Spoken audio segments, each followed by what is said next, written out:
আসসালামু আলাইকুম বন্ধুরা, আমি এখন আছি বাসাবো খেলার মাঠের ঠিক পাশেই কাবাব হাউস, আলামিন কাবাব হাউস।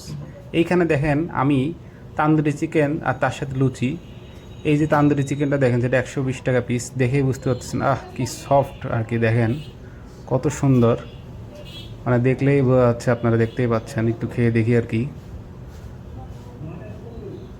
ওহ, মাশাল্লাহ, মানে ভিতরে মানে এত সুন্দরভাবে মশলাগুলো ঢুকছে, মানে খেলে অবশ্যই আপনার কাছে ভালো লাগবে এটা। মানে এটা খেয়ে বোঝাই যাচ্ছে না যে এটা রাস্তার পাশে একটা দোকান, মানে ফুটপাতের দোকান। অনেক সময় এখানে জায়গা ছোটার কারণে রাস্তার পাশে বসেও অনেকে খায়। যারা এই মাঠের আশেপাশে যায় তারা সবাই জানে।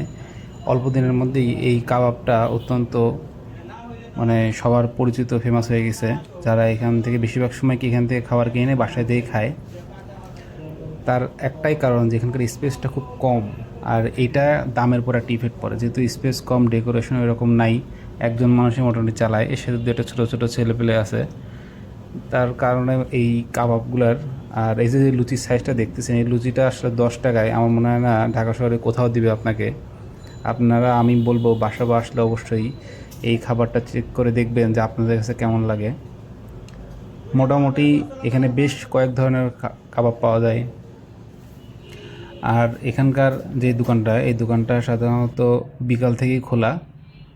আপনারা আসলেই বুঝতে পারবেন। ঠিক বাসাবো খেলার মাঠ, যেটা খেলার মাঠের ঠিক পাশেই দেখতেই পাচ্ছেন। আরও সুন্দর সুন্দর কাবাব এখানে আছে। ভালো লাগলে সবাই সাপোর্ট করবেন। ধন্যবাদ।